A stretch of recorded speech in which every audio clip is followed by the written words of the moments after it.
గురుగారు ఉపవాస నియమం అంటారు కదా! అంటే ముందు రోజు అంటే ఈరోజు ఏదైనా పండగో, ఏదైనా పర్వదినం అయ్యుండి మహాశివరాత్రి ఏదో ఒకటి అయ్యుండి, ఆ రోజు ఉపవాసం చేయాలనుకునే వాళ్ళు ముందు రోజు రాత్రి అల్పాహారం తీసుకోవాలి అంటారు. ఇది నిజమేనా?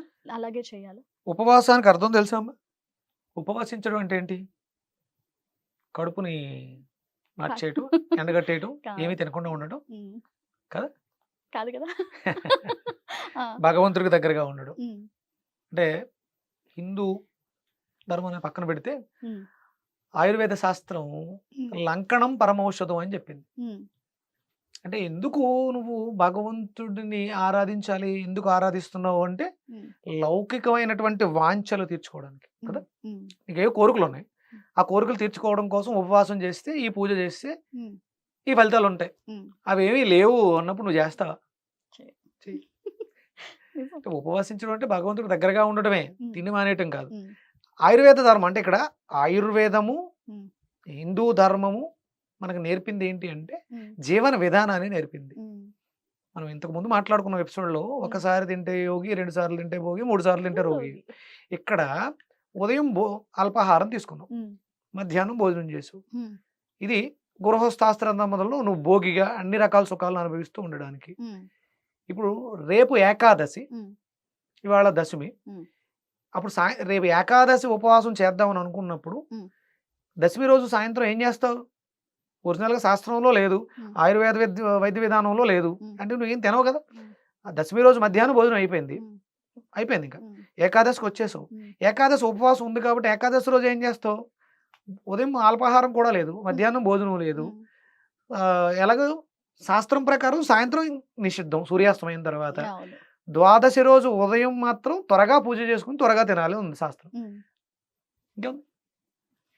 నువ్వు పని కట్టుకొని కొత్తగా నేను ఏకాదశి ఉపవాసం చెయ్యాలి అన్నప్పుడు ముందు ఇది చెయ్యాలి అని పెట్టుకోవాల్సిన అవసరం ఏముంది? హ్మ్. అది హిందూ ధర్మంలో ఆయుర్వేద వైద్య విధానం మిళితమై ఉంది. హ్మ్.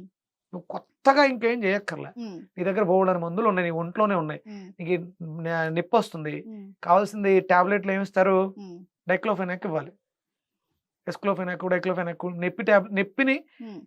మరిపింపజేసే టాబ్లెట్‌లు. హ్మ్. నొప్పిని తగ్గించే మాత్రలు గాదవి. హ్మ్. బాడీ టు బ్రెయిన్ ఉండే కనెక్షన్ కట్ చేస్తే హ్మ్. నొప్పి తెలియట్లేదు అంతే. అదే. బ్రెయిన్‌కెళ్ళట్లేదు కాబట్టి ఓహో! నొప్పి తగ్గిపోయిందనుకున్నాం. హ్మ్. తగ్గలేదు నొప్పి అక్కడే ఉంది. హ్మ్. దాని డెన్సిటీ కానీ, హ్మ్. దాని ఫ్రీక్వెన్సీ గాని మారదు. హ్మ్. ప్రతి మనిషికి నొప్పి, మోకాలు నొప్పి హ్మ్. 432 హెర్ట్జ్‌లోనే ఉంటుంది. హ్మ్. అది నీకొచ్చినా అంతే ఉంటది, నాకొచ్చినా అంతే ఉంటది, చిన్న పిల్లోడికొచ్చినా అంతే, ముసలోడికొచ్చినా అంతే. హ్మ్. కానీ ఆ డెన్సిటీని తట్టుకునే కెపాసిటీ, ఫ్రీక్వెన్సీ నాకుంటే హ్మ్. నేను హై ఫ్రీక్వెన్సీలో ఉన్నప్పుడు నేను 1000 ఫ్రీక్వెన్సీలో ఉన్నాననుకో అమ్మ, హ్మ్. 432 నన్నేం డిస్టర్బ్ చేయదు. హ్మ్. ఇది 432 అలాగే ఉంటది. నా ఫ్రీక్వెన్సీ డౌన్ అయింది. హ్మ్. నేను కొంచెం నీరసంగా ఉన్నాను. హ్మ్. 1000 నుంచి నేను 200కి వచ్చేసాను. హ్మ్. అప్పుడు నాకు అమ్మ బాబోయ్! నొప్పొచ్చేస్తుంది అనిపిస్తుంది. ఆ! అంటే నొప్పి హెడేక్ వస్తే ఎవరికొచ్చినా హెడేక్ హ్మ్. 500, 512 ఇక్కడే ఉంటది. హ్మ్. అందుకనే మనోళ్ళు ఏమన్నారంటే పూజ చేయడం ద్వారా, ధ్యానం చేయడం ద్వారా ఫ్రీక్వెన్సీ పెరుగుద్ది. హ్మ్. నీ ఫ్రీక్వెన్సీ పెరిగినప్పుడు దీని హెడ్జ్ హ్మ్. అంతే ఉంటది. హ్మ్. అది మనకి ఆనదు. హ్మ్. అంతే తేడా. ఇక్కడ మీరు ఏకాదశి ఉపవాసం ఇది ఏకాదశి కావచ్చు, నువ్వు భగవంతుడికి సంబంధించిన ఏ ఉపవాసాలు చేసినా, హ్మ్. సాయంత్ర పదార్థ నిషేధం ఎప్పటినుంచో ఉంది. హ్మ్. ప్రత్యేకంగా నువ్వు పని కట్టుకొని చేయక్కర్ల. అదే. ఒకవేళ హ్మ్. నువ్వు ముందు రోజు మాంసాహారివై ఉంటే, హ్మ్. దాన్ని విడిచిపెట్టాలి మధ్యాహ్నం భోజనంలో. ఓహో! నువ్వు దశమి రోజు మాంసాహారం తినేసి, ఆ! ఏకాదశి ఉపవాసం చేస్తానంటే కుదరదు. హ్మ్. ఎందుకంటే దాని డెన్సిటీ ఎంత? మాంసాహారం డెన్సిటీ హ్మ్. 580 540 అంటే అది అరగడానికి 54 గంటలు పడతది. పూర్తిగా శరీరం నుంచి వెళ్ళిపోవడానికి. అంటే అప్పటి వరకు నీకు ఉపవాసం ఉండే అర్హత లేదు. అమ్మా! ఆ! అంటే ఏకాదశి చేయాలంటే దశమి, నవమి. హ్మ్. అంటే నవమి రోజు నువ్వు మధ్యాహ్నం భోజనం చేస్తే, ఏకాదశి రోజు నువ్వు ఉపవాసం చేయడానికి అర్హత పొందావు. నాన్ వెజ్ తినేవాళ్ళు. తినే పదార్థాల మీద ఆధారపడి ఆ! ఉంటది. ఆ! నువ్వు చేప తింటే దాని డెన్సిటీ హ్మ్. ఫ్రీక్వెన్సీలోనే చూడాలి. హ్మ్. మాంసాహారం హై ఫ్రీక్వెన్సీలో ఉంటది. హ్మ్. అందుకని మన మెదడు సరిగ్గా పనిచేయదు కాబట్టి తినకూడదు. మనం ఉండే ఫ్రీక్వెన్సీ మీద ఆధారపడి ఉంటది. అది ఫ్రీక్వెన్సీ ఎందుకంటే ఇప్పుడున్నటువంటి యూత్ హ్మ్. సైంటిఫిక్‌గా మాట్లాడతారు కాబట్టి హ్మ్. హెడ్స్‌లు హ్మ్. సౌండ్ సిస్టమ్ మీద ఆధారపడి ఉంటది. హ్మ్. ఇప్పుడంతా శబ్దమే. హ్మ్. నన్నందరూ చూస్తూ ఉంటారు ఒక ఫ్రీక్వెన్సీలో. నా హ్మ్. వాయిస్ ఒక ఫ్రీక్వెన్సీలో ఉంటది. హ్మ్. నా వాయిస్ ఇప్పుడు 432 ఫ్రీక్వెన్సీలో ఉంది. అంటే దీంట్లో ఉన్న వాళ్ళందరూ నాకు కనెక్ట్ అవుతారు. హ్మ్. ఆ ఫ్రీక్వెన్సీ దాటితే హై ఫ్రీక్వెన్సీ, నేను కొంచెం ర్యాష్గా మాట్లాడాను, ఫ్రీక్వెన్సీ మారింది, అప్పుడు అవతల వాళ్ళకి తిడుతున్నట్టు అనిపిస్తూ ఉంటుంది, ఫ్రీక్వెన్సీకి బ్యాలెన్స్ అయి ఉంటుంది. దీన్ని దృష్టిలో పెట్టుకుని మీరు ఉపవాసం ఎలా చేయాలో ఆలోచించుకోండి. మీరు ఏ ఫ్రీక్వెన్సీలో ఉన్నారు ఉంటే అప్పుడు మీ మనసు బాగుండాలి.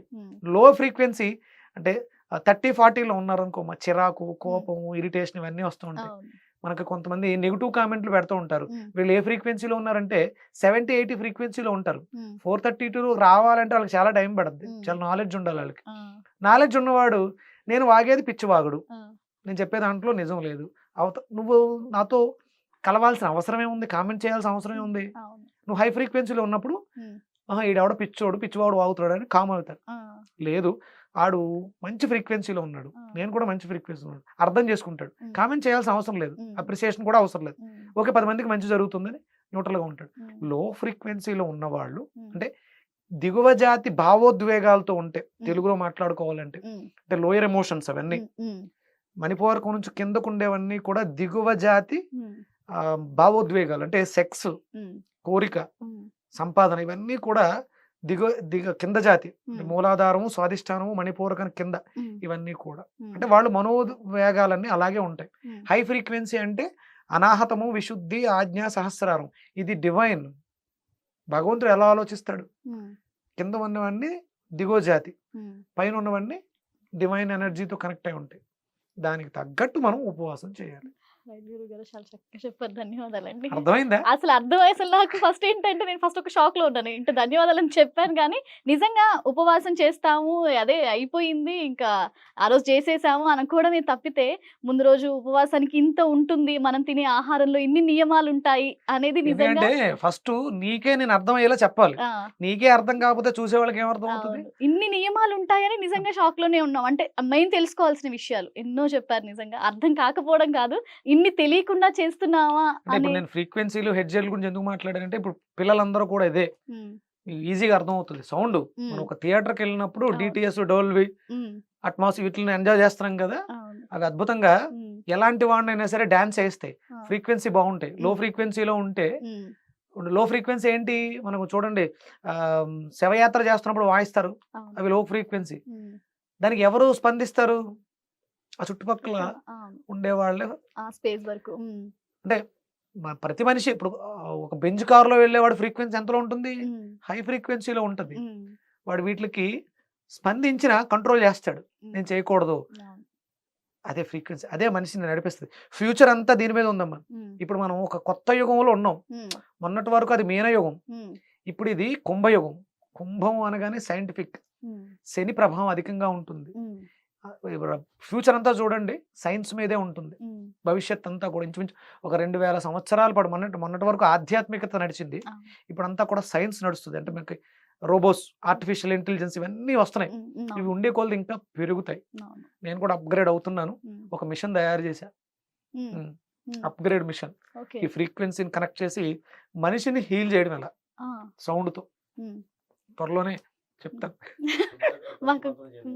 మాకు ఆ కంటెంట్ ఫస్ట్ హిట్ టీవీకి మాత్రమే విక్రమాదిత్య గారు ఇస్తున్నారు, మేము రెడీగా ఉన్నాము. సో హిట్ టీవీ ప్రేక్షకులందరూ ముందు వెయిట్ చేయండి. విక్రమాదిత్య ఫ్రీక్వెన్సీ గురించి, హెడ్జెట్ల గురించి ఇక్కడే మాట్లాడేది, బయట ఎక్కడ మాట్లాడాలి, ఎందుకంటే ఇక్కడే అది ఆటోమేటిక్ వచ్చింది. అది అంటే మా ప్రేక్షకులకి అది వినే అదృష్టం ఉంది, తెలుసుకునే అదృష్టం నాకు కూడా ఉంది. నేనే యాంకర్ని ఇదే హిట్ టీవీకి, సో నేనే తెలుసుకోబోతున్నాను. ధన్యవాదాలు.